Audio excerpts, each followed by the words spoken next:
Hey guys, it's Alexander Dahl with Manifest Brutality again. I had previously wrapped up the round of interviews that I was doing, so I went ahead and booked out another wave of interviews. I booked out like another dozen or so, and I booked myself out for like a month. So I'm going to be spending a lot of time trying to get all of these mixed down, and I know, some of them aren't going to get out as soon as I would like, but here we are. I'm getting the groundwork going, getting the flow and process moving. So hopefully everything goes along smoothly. So without further stalling, let's just go ahead and get into this interview. All right, bye. All right, so I'm on the phone with Danielle. She's one of the people that reached out to me about my interview project. And I'm going to go ahead and give her the chance to introduce herself. All right. My name is Danielle Heichelbech. I go by the stage name Superstar, and I live here in Colorado Springs. I've been doing music for a really long time. I am 28, well, almost 28. My birthday is this month, so I'm going to count it as 28. And I am married. I have 3 kids, and I think that's a good introduction. Very cool. So kind of give me the rundown about how you first got introduced into music and kind of some of the pivotal moments that kind of made you realize that that was something that you needed to do with your life. Well, I have been singing since before I can remember. I started out mostly with like my church choirs and stuff like that. And when I would say probably 13 or 14, I had written a few songs with some friends of mine. We had a band, and high school drama happened. My guitarist was dating my drummer, so when that went bad, everything kind of hit the fan. But after that, I decided I wanted to be a soloist because I was over the drama. Sure, those inter-band relationships can definitely be trouble. Yeah, I would not recommend it to anybody that wants to keep going with the band. Right. But yeah, so I went soloist, and I did sort of a demo album that we recorded, and I had just gotten with a vocal coach. Her name was Patty Miner. We lived in Utah at the time, and she worked with me one-on-one for, I'm going to say, maybe 4 sessions. And we decided that she was going to kind of help me promote my music through her contacts because she was already an artist herself. So she used those contacts to help me once I moved out of state. And I got hooked up with a recording studio in Camden, Missouri. And we recorded the second demo, which I started sending out to studios and producers, stuff like that. Sure. And then I got married, and so my career took a back burner, and that relationship didn't work out. He was not a nice guy, so I got divorced, and my husband, my second husband, Levi, is actually my manager now. Cool. Yeah, we have 3 babies together, and He's awesome. I upgraded so much. Very nice. So kind of going back to what you were talking about, like with your high school band, and after that broke up, what was kind of the next step, like once you identified that you wanted to be a soloist, kind of finding the voice that you wanted to have, like what you wanted to write about and like kind of encompass your artistic nature? Well, I was kind of a social outcast. I sat at lunchtime, instead of eating, I would bring my guitar to school and I would just sit there and play different chords, and I kept writing because I knew I wanted to be a soloist anyway. And eventually I got known around the school as Guitar Girl, so then I got an article in my school paper written about me. I was performing for other music classes in the high school itself, and cool. Kind of being critiqued by those teachers, and they were doing it in front of their students. So that kind of helped get rid of a little bit of the stage fright jitters. Sure. So when I did that, I decided that I really liked the attention, high school. So I kept going, and the longer that I was doing the singing, it helped me with a lot of different things. Because I was a social outcast and was like made fun of a lot, I had plenty of inspiration. Shout out to the bullies. Right. But I had a lot of inspiration, and nobody was really around to listen. So I kind of poured it all out into the music, and then people started noticing me because of my music, ironically. So how did you go about the process of like transitioning like the physical skill of playing the instrument to kind of developing and learning how to use like software to record demos? Well, I started singing. It was natural up until my first vocal lesson that I mentioned with Patty Miner. Mm-hmm. I didn't have any professional training. And so it came naturally to me. I had a really good voice from the start, and it was something I loved. So I did it constantly, and practice makes perfect. So it kept getting better, and I eventually couldn't stop. Sure. After that, so I started playing the guitar once I got to Missouri because I had a bunch of spare time not having any friends. So I made friends with the guitar, and I practiced constantly. I had 2 different guitars. I had a Fender Starcaster. It was the most beautiful guitar I have ever owned in my life. Mm-hmm. And then I had an electric Yamaha that I had bought on eBay. Yeah, I know, I just dated myself. I did the eBay thing. Hey, that's okay. I still buy stuff off of eBay all the time. Okay, good. I feel better about myself then. And so I used to play until my fingers bled just because I loved it so much. And so I eventually had to pawn my guitar, my electric, but I kept the acoustic until my first relationship went bad, and he sold it. And yeah, he got in big trouble for that. Good. So after that, I didn't have a guitar, so I was going through the whole divorce thing, and I had a baby, so that's when my career kind of took a back seat. Mm-hmm. But now that I am married to my second husband, and he's helping to support us a lot more, I'm able to take that time to only do part-time work and then be doing my music career at the same time. So awesome. My husband became my manager, and he found this awesome site called BandLab. Okay. And he introduced me to it, and we started recording because I already had a mic on hand and a laptop. We were staying in a shelter. We still are, actually. And so we're in like a motel thing. And so it's a one room, and it's really echoey. So we got some foam board and one of those project cardboard things that you use for like science projects. Sure. And we made kind of our own soundboard there. So we had like a $15 studio, I guess. And with the software that they provide on BandLab, I was able to record and mix and master. I kind of taught myself as we went. Sure. I did a lot of like testing, and then I messed with the software to see what effects did what. Mm-hmm. And I got better as I went along. My first one that I did was We Got This, which was my second song, I want to say. Okay. And the mixing was very choppy and difficult. The timing was horrible.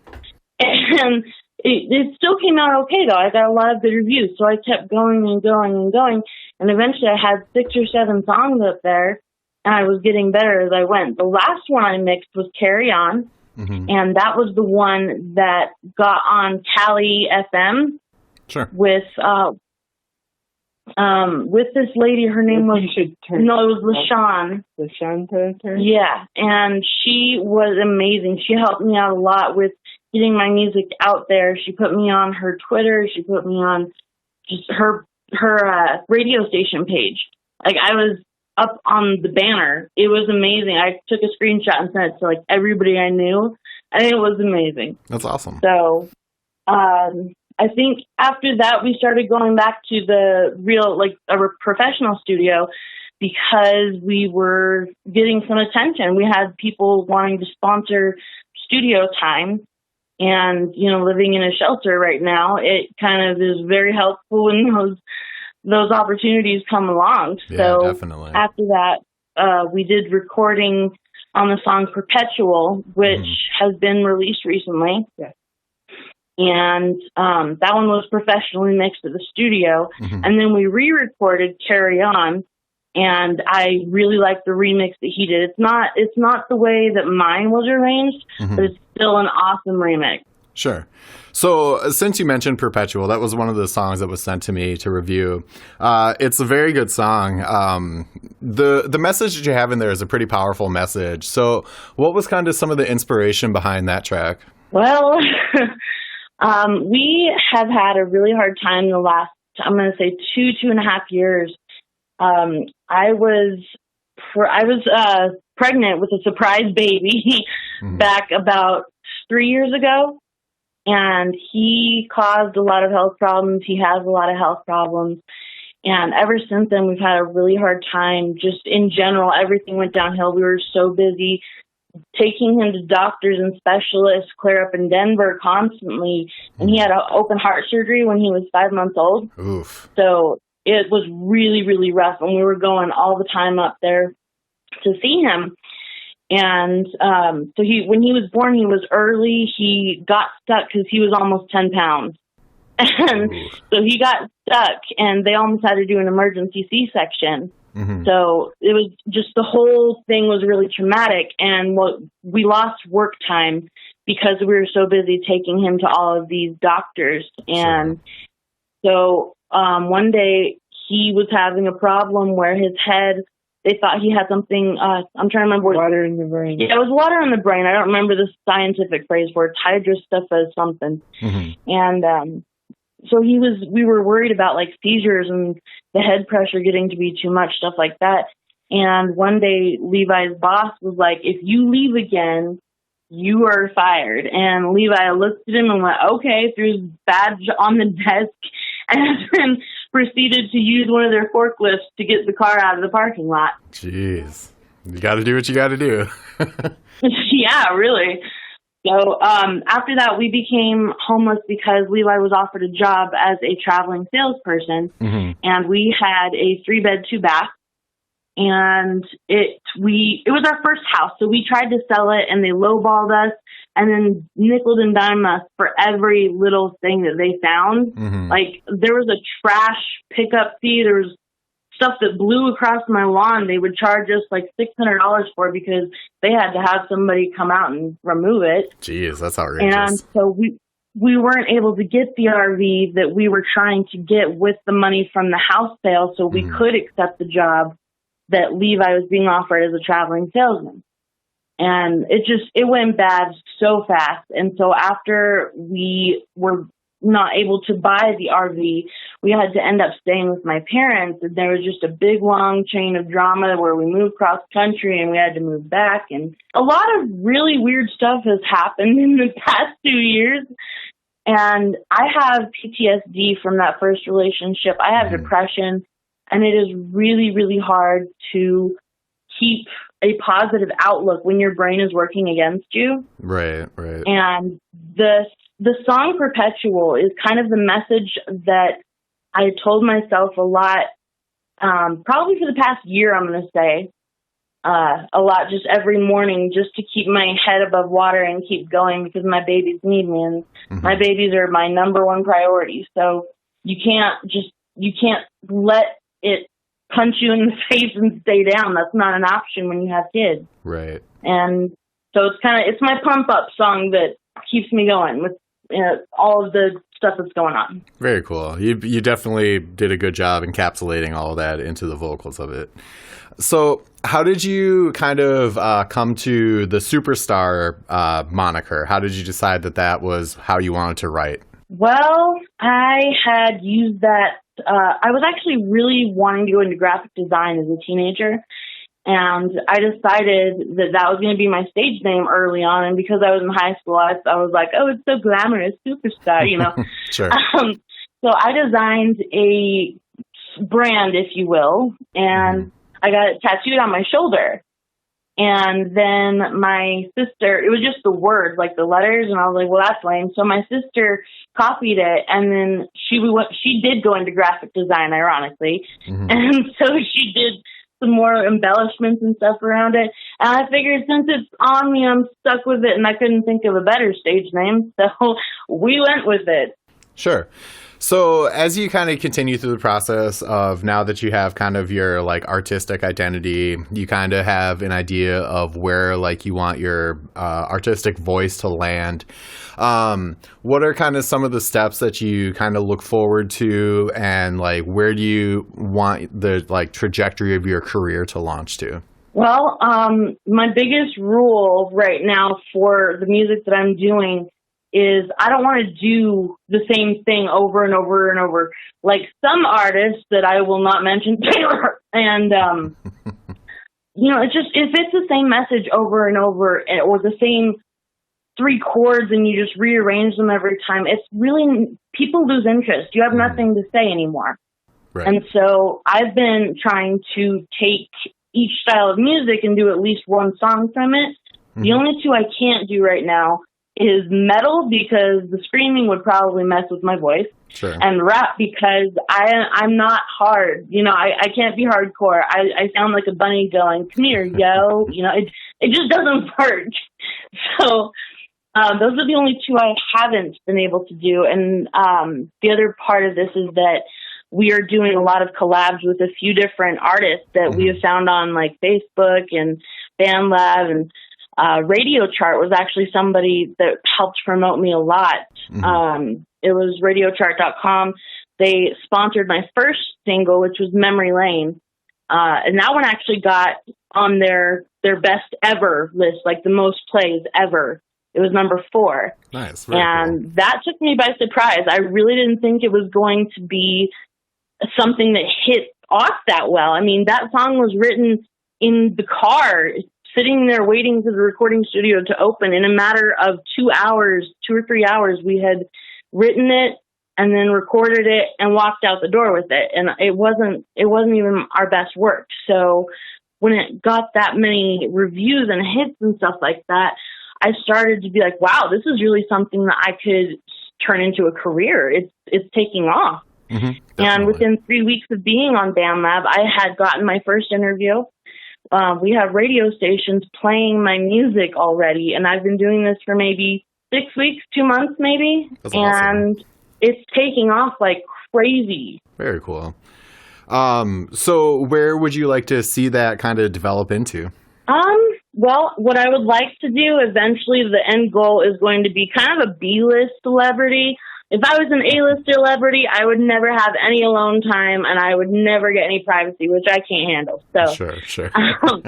The end goal is kind of a B-list celebrity. I'd like to be able to provide for my family, retire my husband, and he can just hit the road with me and our kids, and just, cool. Enough to provide. And I love doing this. So if it was paying really good, I would be happy with that too. Awesome. So what are a couple of like the standout moments that you've interacted with music in, like a couple stories that just kind of really made you realize that this is where you needed to be? Well, the first one was when I stepped into a recording studio for the first time in Camden, Missouri. I felt so at home there. Like, it just felt right. I loved the studio. And every time we went there, it was like my happy place. Everything just got kind of calm and quiet. And then I was able to do the thing I loved, which was sing. And so that was one of them. The second one was the first, well, I guess not the first. It was the second recording studio I ever went to that was professional. And that was actually in Florida. Shout out to Red Room Studios in Ocala. And we were able to get Memory Lane recorded there. I did a lot of covers recording there as well. And the first time that we met up there, my husband went and said, "Hey, you have to hear my wife sing. And, if you can help us out with some studio time, we'd be more than happy to share the money with you from like gigs and stuff like that." And they were a little hesitant, and we were like, "No, just listen to her sing." And so I went inside, and I was just thinking, my babies need me to provide for them. I was so scared. Like, I am terrified of people judging me. I had stage fright so bad. And so it was terrifying. I was worried I wasn't going to be able to do it. And I was like, I don't have time to be scared. I have to be calm. My babies need me. And so I just belted it out, and his jaw dropped. and all of the lights on the panel lit up apparently the right way. Nice. And it was actually the first diva note I ever hit. Very cool. And it was a really big confidence builder. So that would probably be the second one. And then the third one was when I got calls from radio stations in the last couple months that are asking me, like, I'm out there so far that people I haven't even chased after are coming to me and asking about doing interviews, or if they can play my songs on their playlist, stuff like that. It's really taking off, and I'm so happy that people are liking my music like that. I really try to put a lot of emotion behind it. Mm-hmm. And I don't just sing about random things or just love in general. All of my songs have a message, and I put myself and my emotions, all of my opinions, everything into those songs. So the fact that people are able to pick up on that and relate to it is amazing. And I'm so grateful for you guys for listening and commenting, critiquing everything you guys have been doing to help me get my career out there. I appreciate it. That's awesome. It's nice to hear that you have such positive experiences, especially with it going so fast for you. So what I want to do is kind of give you the opportunity to kind of put out some of your plugs, any website or any social media where anybody can find you, anything else that you want somebody to click on and go visit you. And then I always like to give the person that I interview the last word. So if you want to just do some of your plugs and then your last word. Okay. Well, I am going to tell you guys that on Facebook, you can search for the page Superstar with the last letter capitalized. So it would be the S in super, the S in star, and the last letter that's an R. Those three are capitalized. And then there's a page there that we've been starting. There is radiochart.com. That's radio-chart.com. And they have my music on there. You can search the same name, Superstar. I have Twitter under the same name. And then we have a GoFundMe going, yes. And then there's also BandLab, which is bandlab.com/superstar underscore Danny Girl. And that's DANNII girl. And then it's beautiful. I have all of my music up there. You guys can go listen to other singles that we did not talk about in this interview, which would be things like Lie to Me. We Got This, Carry On, and many, many more. So go ahead and hit up those places, and I will talk to you guys